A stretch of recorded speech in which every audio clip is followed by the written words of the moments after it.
Hello hi and welcome back to the video series lecture. इस video में हम बात करने वाले हैं फॉरेन एक्सचेंज मार्केट के बारे में, यानी फॉरेक्स के बारे में। Foreign exchange market is a place where foreign monies are bought and sold. It is institutional arrangement for buying and selling of foreign currencies. Exporters sell the foreign currencies and importers buy them. So foreign exchange market एक place है जहाँ पे पैसा जो है वो exchange होता है, और ये इंस्टीट्यूशनल अरेंजमेंट है हम लोग करेंसी बाय और सेल करने के लिए। कैरेक्टरिस्टिक्स है फॉरेन एक्सचेंज मार्केट के। नंबर वन, इलेक्ट्रॉनिक मार्केट है। ठीक है, जो भी काम होता है इलेक्ट्रॉनिकली होता है। Through some portals and websites हम लोग इलेक्ट्रॉनिकली ट्रेड करते हैं करेंसी का। जोग्राफिकल डिस्पर्सल है, आप कोई भी जोग्राफी में बैठकर इस करेंसी को ट्रेड कर सकते हो। ट्रांसफर ऑफ परचेसिंग पावर है, आपका जो परचेसिंग पावर है वो किसी और को भी ट्रांसफर कर सकते हो। If you are illiterate but you have money, then you can transfer the purchasing power to any who is literate and can handle the electronic market. Intermediaries होते हैं वहाँ पे, और उन इंटरमीडियरीज के थ्रू आपको बाइंग एंड सेलिंग करना पड़ता है। देन प्रोविजंस ऑफ क्रेडिट मिलता है थ्रू लेटर ऑफ क्रेडिट। ठीक है, अगर आप किसी बैंक से लेटर ऑफ क्रेडिट लेते हो तो आपको प्रोविजन मिलता है कि आप उधार और ले सकें। मिनिमाइजेशन है रिस्क का, बिकॉज इलेक्ट्रॉनिकली काम होता है तो ट्रांसपेरेंसी जो है वो बहुत ज़्यादा होने के चांसेस होते हैं। Functions of foreign exchange: transfer functions, credit function and hedging function.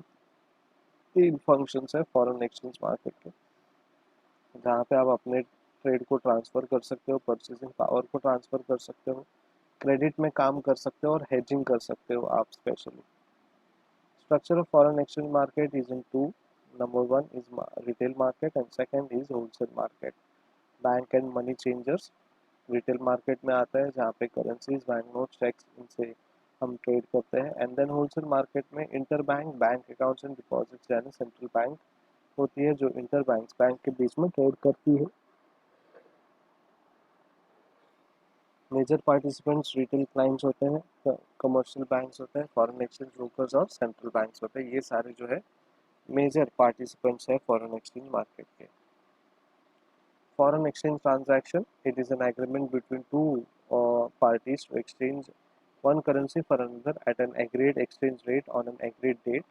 It also provides protection against unfavorable exchange rate. ये एक एग्रीमेंट है बिटवीन टू पार्टीज, जहाँ पे एक करेंसी दूसरी करेंसी को एग्री करती है कि वी विल बाय और सेल अ करेंसी, एंड ये एक प्रोटेक्शन प्रोवाइड करता है जहाँ पे हम अनफेवरेबल एक्सचेंज रेट्स को कंट्रोल करें। अगर आपने ट्रेड जो है विदाउट एग्रीमेंट किया तो अनफेवरेबल एक्सचेंज रेट्स है जो आपको फेवरेबल नहीं है, एंड बायर सेइंग कि आप इसी पर्टिकुलर प्राइस में परचेज करो और आपने प्रॉमिस किया था, एक्स वाई जेड रीजंस होंगे। सो अनफेवरेबल कंडीशंस में हमारे लिए जो एग्रीमेंट है एक्सचेंज ट्रांजैक्शन का, वो बहुत ही इंपॉर्टेंट है। Nature of foreign exchange transaction: hedging to avoid loss. हम हेजिंग करते हैं, एक जगह से हम परचेज करते हैं, दूसरी जगह पे हम जाकर वो सेल आउट करते हैं। अगर आईएनआर इज स्ट्रॉन्ग तो हम लोग आईएनआर सेल करेंगे, इंडियन रुपीज़ को सेल करेंगे, एंड देन उसके अगेंस्ट में will buy something which is at the lowest cost. Arbitrage भी होता है to purchase currency of two और मोर कंट्रीज, हम लोग आर्बिट्रेज भी करते हैं।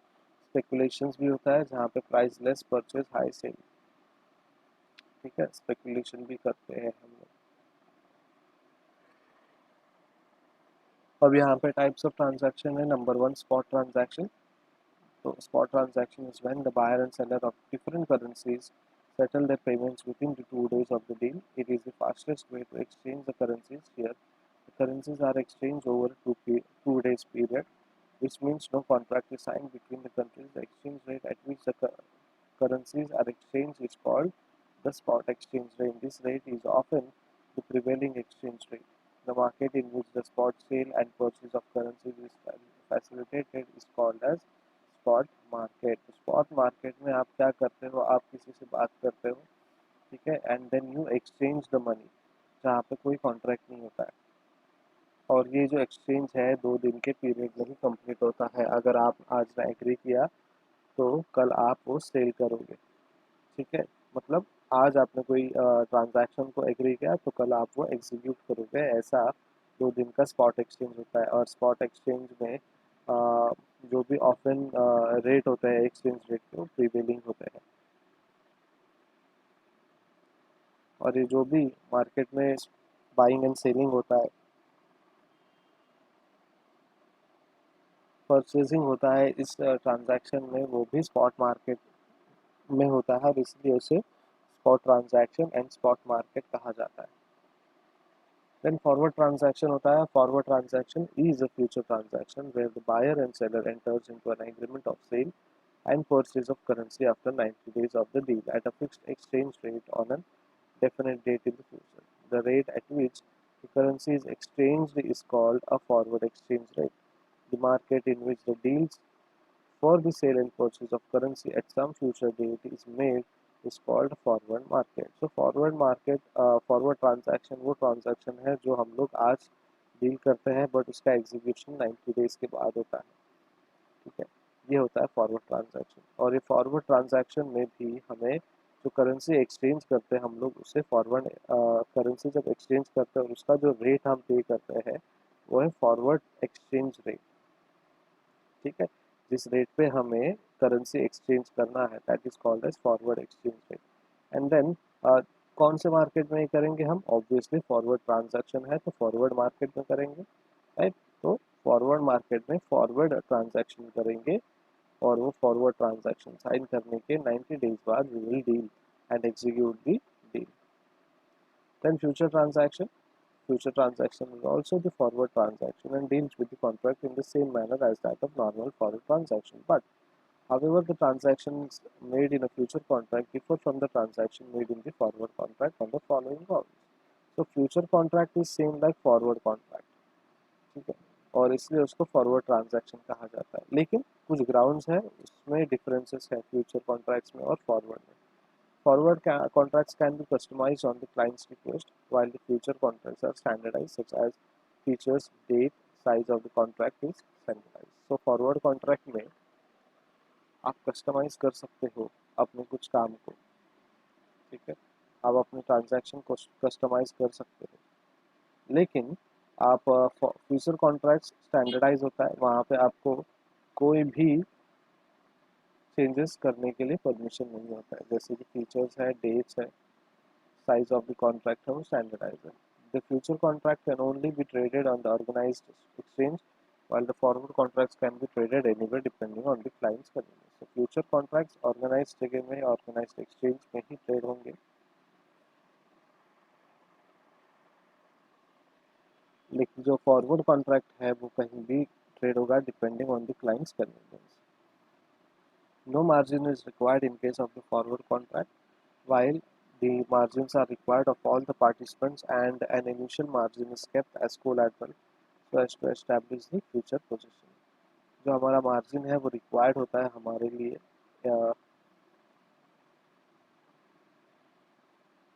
और ये मार्जिन रिक्वायर्ड कहाँ पे होगा? सिर्फ इनिशियल मार्केट मार्जिन रखने के लिए हमें रिक्वायर्ड होगा, and that too in the future position.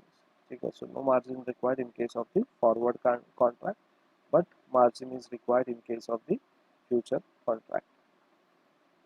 Swap transaction भी होता है यहाँ पे, और स्वैप ट्रांजैक्शन में the swap transaction involves simultaneous borrowing and lending of two different currencies between two investors. Here, one investor borrows the currency and lends another currency to the second investor. The obligation to repay the currencies is used as collateral, and the amount is repaid at a forward rate. The swap contract allows the investor to utilize the funds in the currency held by him or her to pay off the obligation denominated in a different currency without suffering a foreign exchange rate. So यहाँ पे swap transaction होता है simultaneous borrowing and lending. आप एक जगह से बोरो करते हो और दूसरे जगह पे lend करते हो। Then option transaction, the foreign exchange options gives an investor the right but not the obligation to exchange the currency in one denomination to another at an agreed exchange rate on a predefined date. An option to buy the currency is called as call option, while the option to sell the currency is called as put option. तो ये जो rights है वो obligatory नहीं है, ठीक है, वो इन्वेस्टर्स के राइट है बट नॉट दी ऑब्लिगेशंस। वो राइट्स है लेकिन ऑब्लिगेशन नहीं कि आपको करना ही है। और ये राइट्स दो तरीके के हैं, एक तो कॉल ऑप्शन जब आप कोई ऑप्शन को बाय करते हो, और एक है पुट ऑप्शन जब आप कोई ऑप्शन को सेल करते हो। Settlement date is a security date industry term describing the date on which a trade, bonds, equities, foreign exchange, commodities settles. That is the day, actually day on which transfer of cash or asset is completed, and is usually a few days after the trade was done. The number of days between trade date and settlement date depends on the securities and conventions in the market it was traded. For example, when settling a share transaction on London Stock Exchange, this is set at trade date plus 2 business days. So spot transactions are here are the transaction takes place on T plus 2 basis, that is in spot exchange the transaction settlement usually takes 2 working days. Ready or cash transaction, okay, in this type transaction settled on same day, that is on the trade day. Tomorrow transaction type of contract settlement of underlying is to be done on the next day tomorrow, and future or forward contract settled on a specific future date at a fixed price. So T plus 2 के तरीके से हम trade करते हैं. So in our next video lecture we'll talk about future exchange rates. So stay tuned, keep studying, keep making notes. Bye bye.